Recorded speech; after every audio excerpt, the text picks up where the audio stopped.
Bonjour et bienvenue à cette nouvelle édition du Journal des Sports sur Rodage 24. On commence avec les Jeux Olympiques qui arrivent à grands pas. La flamme olympique traverse les grandes villes du pays.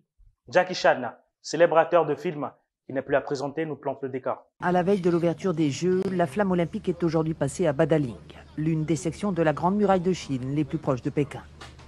Et certains relayeurs, déjà présents pour les Jeux d'été 2008, semblent retrouver une certaine habitude. 可以身为作为一个双奥火炬手，其实奥运我已经4次了，非常开心，很冷。 Le feu a entamé son dernier périple avant son arrivée demain au stade olympique, le fameux nid d'oiseau. Pour l'heure, elle passe encore de main en main, ultimes instants d'un parcours commencé en octobre dernier. Alors qu'on s'attendait à un remake de la finale 2002 Cameroun-Sénégal, c'est plutôt l'Égypte qui sera au rendez-vous de sa 10e finale en Coupe d'Afrique. Les coéquipiers de Moussala tenteront de décrocher leur 8e étoile face à un Sénégal tombeur de Burkina Faso mercredi soir. On écoute Aliou Cissé à la fin du match. Il y a eu beaucoup de joueurs, mais la mentalité de cette équipe-là est tout simplement exceptionnelle. Nous sommes satisfaits, mais ce n'est pas une finale qui nous amène ici. Nous, ce qui nous amène, c'est d'aller gagner la CAN. Et nous savons que cette finale dimanche, on aura en face de nous 2 grands d'Afrique, que ce soit l'Égypte, que ce soit le Cameroun.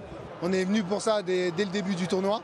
Maintenant, on y est, l'heure de vérité, donc on va tout faire pour gagner. Peu ou mal utilisé lors de cette CAN au Cameroun, l'arbitrage vidéo est fortement remis en cause depuis le début de la compétition. Les consultants de Canal+ s'expriment à ce sujet. Et les dirigeants maliens estiment finalement qu'ils ont été volés, en tout cas spoliés, voilà, pour reprendre les termes de certains d'entre eux. Regardez justement un extrait de cette lettre avec justement la citation suivante. Nous constatons avec beaucoup de regret que la VAR est souvent muette sur des actions qui peuvent décider du sort final d'une rencontre. On rappelle qu'à 2 reprises, il y a 2 séquences possibles où il pouvait y avoir pénalty sifflé pour le Mali, et finalement la VAR n'a pas estimé qu'il était bon de revenir sur cette décision, en tout cas, et c'est pour cela que le Mali donc a écrit cette lettre. Vous trouvez que vraiment que la VAR a été peu ou mal utilisée, en tout cas dans cette période? Déjà, premier constat, petit rappel pour ceux qui pensaient que la VAR allait tout résoudre, vous voyez que ça ne fait qu'amplifier les polémiques. Après, l'utilisation de la VAR en Afrique, il faut comprendre une chose, c'est qu'elle n'est pas utilisée dans les championnats africains. Donc, dès lors qu'on demande aux arbitres d'utiliser un nouveau produit en l'espace de 15 jours, vous vous doutez bien qu'ils ne vont pas devenir des superstars de l'utilisation du produit. Donc, d'une part, sur la philosophie de la VAR, je ne reviens pas dessus, mais après, on ne leur donne pas le temps et ils n'ont pas l'expérience de l'utilisation de la VAR. Donc, tout d'un coup, ils ont un outil qu'ils devraient maîtriser à perfection en quelques jours. Ce n'est pas possible. Donc, vous voyez bien, alors, il y a eu des tâtonnements en France, il y a eu des tâtonnements dans tous les championnats. Demandez pas à ce qu'ils deviennent experts en 15 jours, c'est pas possible. Et donc, inévitablement, il fallait s'attendre à ce Même s'il y avait eu la VAR déjà lors de la dernière Coupe d'Afrique des Nations, mais pas lors du premier tour. On file en Europe à présent où le mercato hivernal a fermé ses portes le 31 janvier dernier. Le transfert qui a attiré l'attention de tous est bien celui d'Aubameyang au Barça. Le Gabonais résilie son contrat avec Arsenal et s'engage au FC Barcelone jusqu'en 2025 avec une possibilité de départ en 2023. L'ancien Stéphanois se dit très heureux de rejoindre les Blaugrana. Very proud, especially because my family is Spanish as well, from my mother's side. So I'm just really proud and happy to be here. My main goal is to help the team and give everything I can to bring the team back in the Champions League and stuff like that. So I'm just happy to be here and I will try to give everything. On termine avec les transferts de dernière minute qui sont compilés dans ce dossier de nos confrères de Canal+. En Ligue 1, l'Olympique lyonnais a été l'acteur principal de cette dernière journée de mercato. L'OL qui a bouclé les transferts de Romain Fèvre jusqu'en 2026 pour 15 millions d'euros plus 2 en bonus et de Tanguy Ndombele prêté avec option d'achat par Tottenham. Islam Slimani, lui, est libéré de son contrat et rejoint le Sporting Portugal. À quelques kilomètres de là, l'AS Saint-Etienne a finalisé les prêts jusqu'à la fin de la saison d'Enzo Crivelli avec option d'achat et du latéral droit malien Falaye Sako. De son côté, le LOSC enregistre le départ de son latéral gauche Reinildo vers l'Atlético Madrid. Le Mozambicain s'engage jusqu'en 2025. En Espagne, le dossier Pierre-Emerick Aubameyang est toujours en cours. Bien parti pour s'engager avec le Barça, l'attaquant gabonais doit d'abord résilier son contrat avec les Gunners, ce qui lui permettrait ensuite de rejoindre libre la Catalogne. Officialisation attendue aujourd'hui. Outre-Manche, cette dernière journée a été animée par Everton et Tottenham. Chez les Toffees, Frank Lampard remplace Rafa Benitez et s'engage jusqu'en juin 2024. Dans son sillage, l'arrivée en prêt de Donny van de Beek. Quant aux Spurs de Tottenham, il s'offre les services de 2 joueurs de la Juve avec la signature jusqu'en 2026 du milieu Rodrigo Bentancur et le prêt de 18 mois avec option d'achat de l'ailier Dejan Kulusevski. Dans le sens des départs, à noter le prêt de l'ancien parisien Lo Celso à Villarreal. Enfin, 7 mois après son malaise cardiaque à l'Euro, Christian Eriksen va faire son grand retour sur les terrains à Brentford, club dans lequel il s'est engagé. C'est la fin de cette édition. Merci de nous avoir suivis. Excellente fin de week-end à vous tous et bon début de semaine à vous tous. Portez-vous bien. Bonsoir.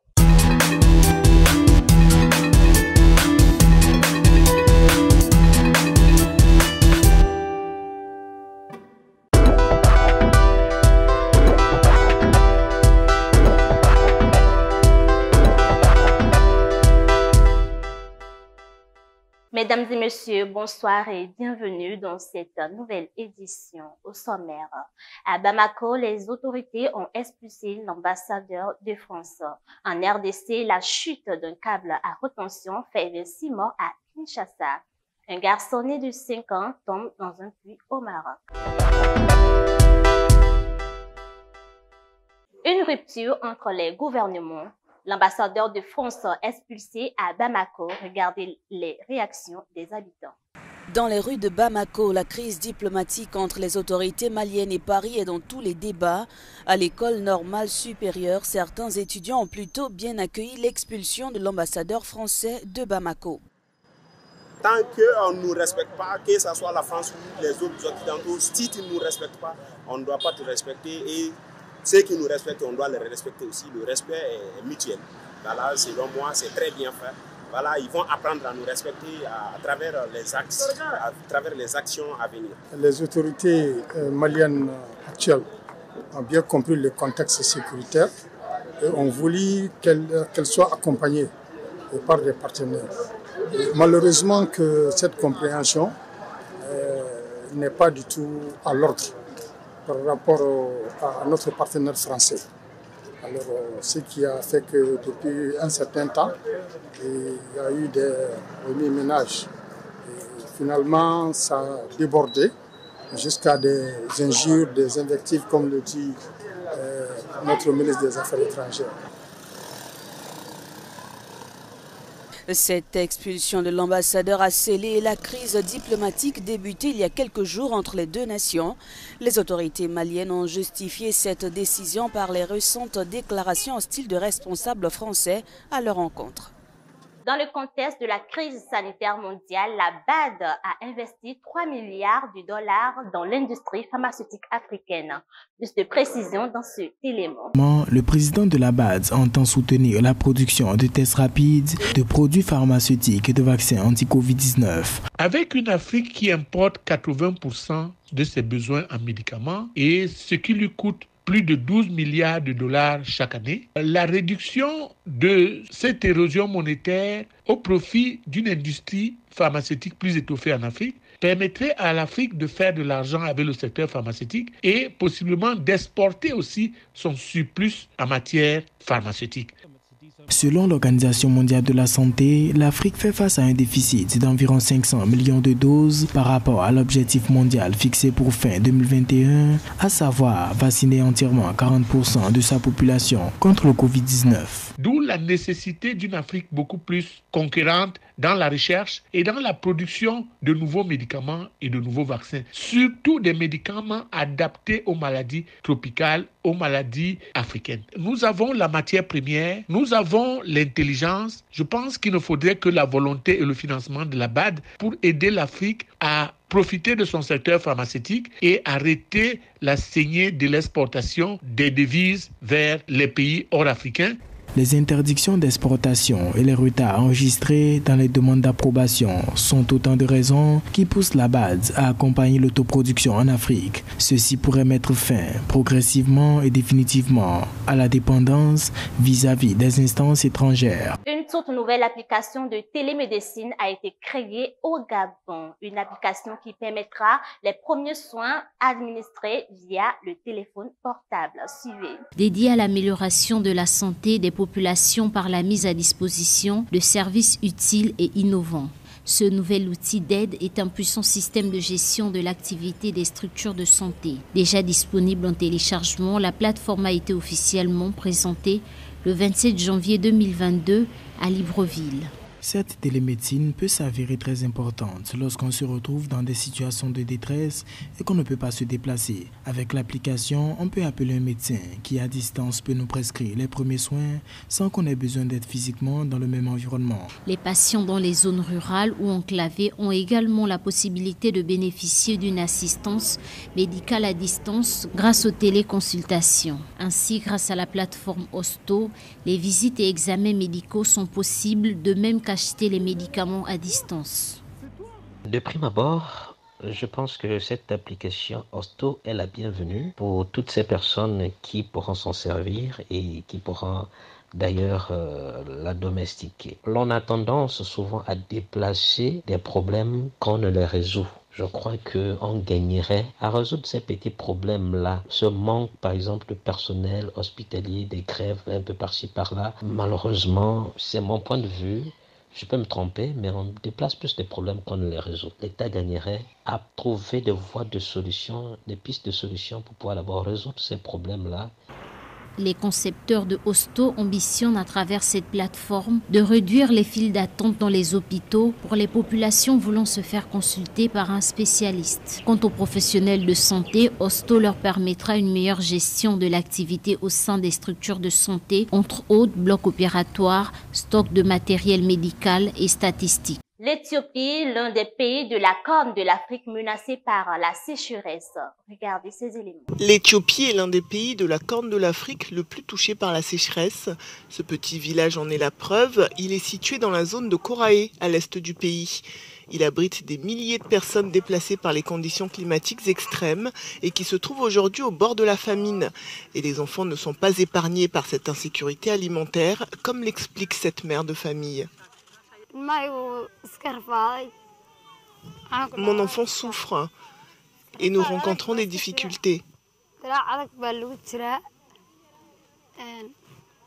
J'ai quitté mon village ce matin et je suis venue ici. Je suis venue chercher des médicaments pour mon enfant. Il a été examiné et d'après le diagnostic, il souffre de malnutrition. Il a reçu des médicaments ainsi que des repas nutritifs. J'ai été accueillie avec beaucoup d'attention.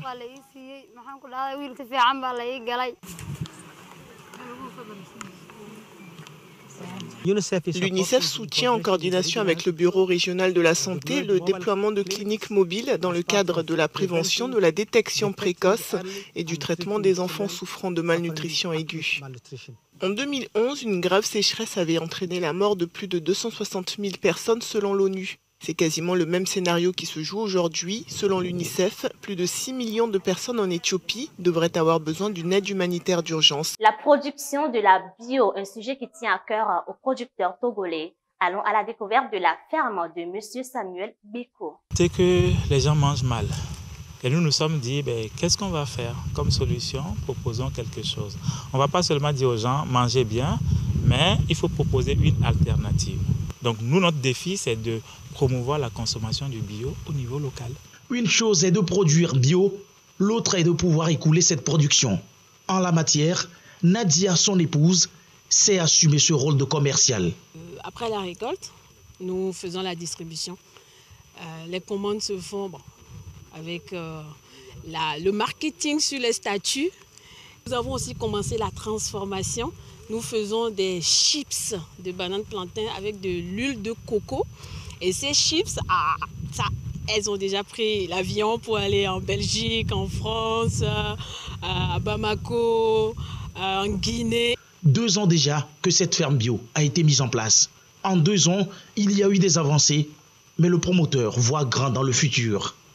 En saison normale, saison de culture, nous avons au moins une quinzaine d'employés qui sont permanemment ici, qui sont logés ici, qui travaillent pendant des mois. Et il y a au moins 2 personnes qui sont permanemment là, qui servent de gardiens, qui font les petits travaux, et une personne qui vient en supervision. Nous voulons d'ici les 8 prochaines années atteindre 300 hectares d'exploitation. C'est donc un rêve devenu réalité pour Samuel et son épouse.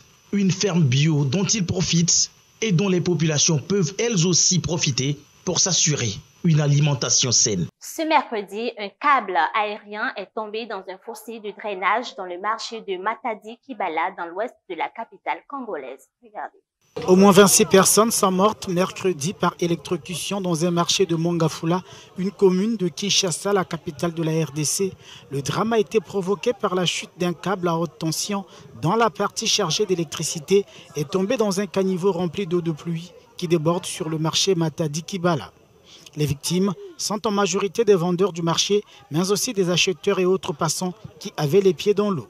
Les câbles de la SNEL, la Société nationale d'électricité de la RDC, mal entretenus et souvent dénudés selon des habitants de Kinshasa, constituent un réel danger pour les populations. Un tour à la province de Franceville au Gabon. L'inondation envahit quelques quartiers. Les victimes expriment leur mécontentement. La première pluie de ce mois de février vient de marquer de son empreinte auprès des nombreux compatriotes vivant dans les différents quartiers de la commune de Franceville.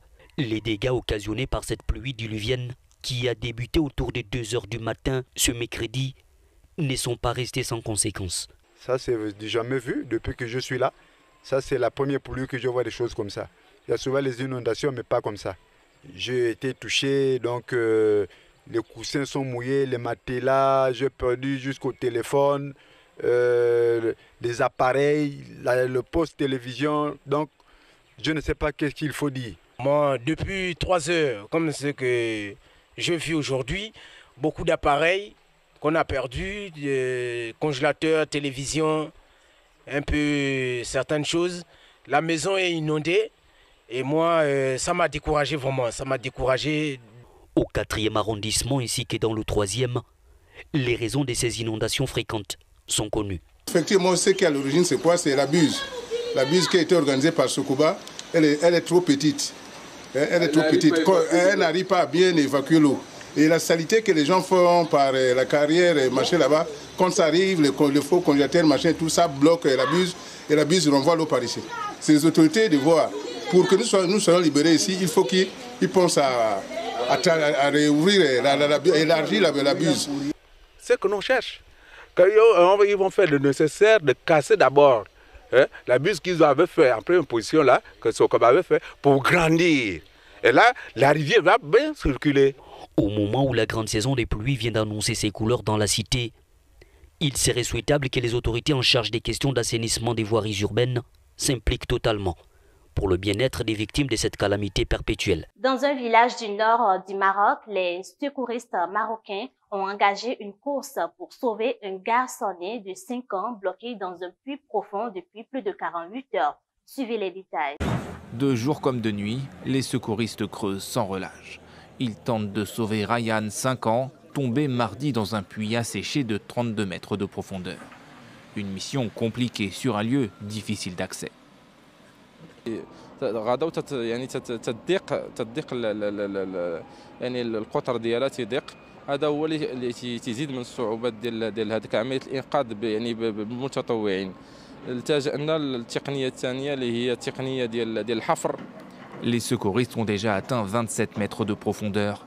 Une fois les 5 mètres restants retirés, ils devront encore creuser une brèche horizontale de 3 mètres vers le puits pour approcher le petit garçon. En attendant, ils ont pu lui faire parvenir de l'eau et de l'oxygène. La famille de Ryan, elle, ne cache pas son inquiétude.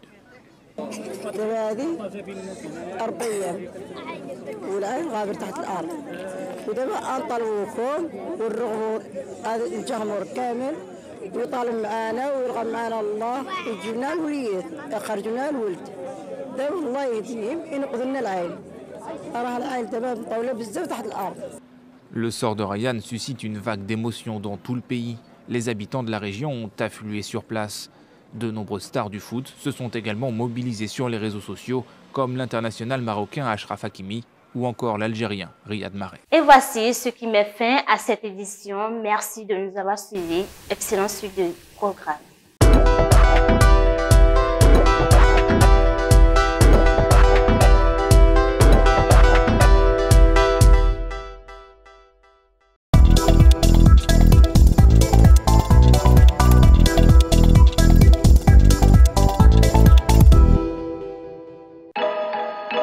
bonjour et bienvenue à tout le monde. On commence rapidement avec le remix de Agoué 33 de Kana en featuring avec des artistes de la localité. Chad, Eddie Mufasa, Dianula, Vesti, Bagio, Feyou et le Kram. Le titre est bien disponible sur la chaîne YouTube de l'ex-sociétaire du groupe 585, Kana bien sûr.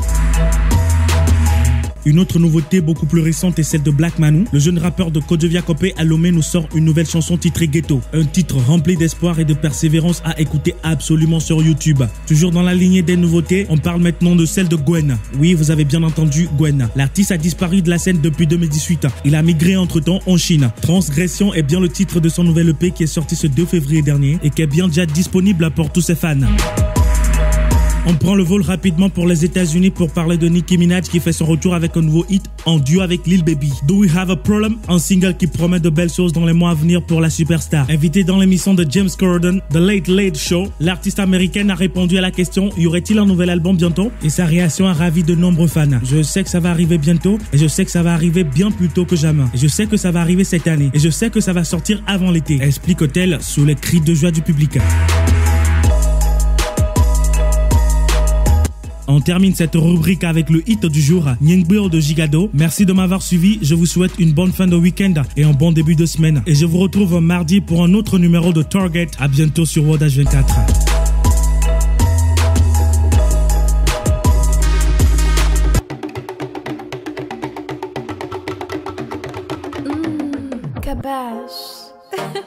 Ouais, it's your boy Gigado. God nam say. Pay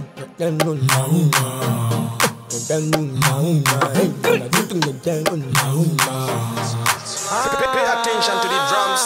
Yengbeo, yempani nudeo. Akakanzizi la zwabiade. Dipola donku dinyo. Yengbeo, yempani nudeo. Akakanzizi la zwabiade. Dipola donku dinyo.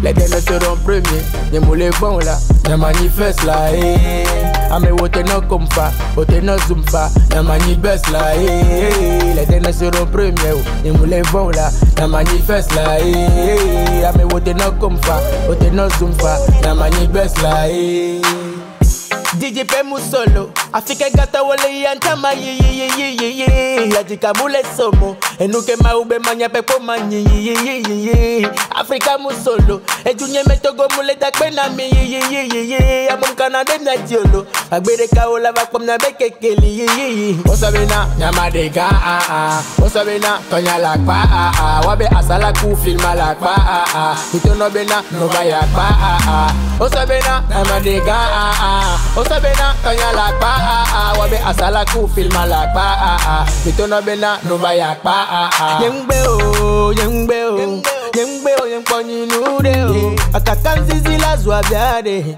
Dipola donku dinyo. Yengbeo, yempani nudeo. Akakanzizi la zwabiade. Dipola donku dinyo. Les derniers seront premiers, les moulés bons là, les manifestes là, Ame wote no komfa, wote no zumfa, les manifestes là, Les derniers seront premiers, les moulés bons là, les manifestes là, Ame wote no komfa, wote no zumfa, les manifestes là, Entam do la no jaye, gasa gamam do la jaye, Mame sa meke le kiru do maye nyame luame o, Entam do la no jaye, Ba munyambe na jale, munyambe na maule, munyambe gasa game ya munyina konsidagbe o, Foma godagbe dagbe. L'Éternel est mon berger, je ne serai jamais touché. Mishina obena oshe, Maoude kayeni igwe. Osabena amadega, Osabena kanya lakpa, Wabe asala ku filma lakpa, Itono bena nubaya pa. Yengbeo, yempani nudeo. Akakanzizi la zwabiade. Dipola donku dinyo.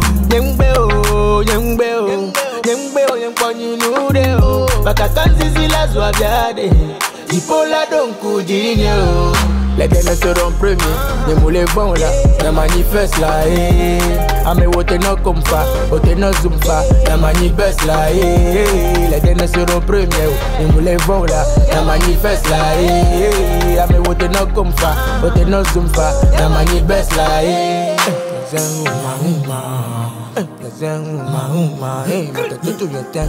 Uma,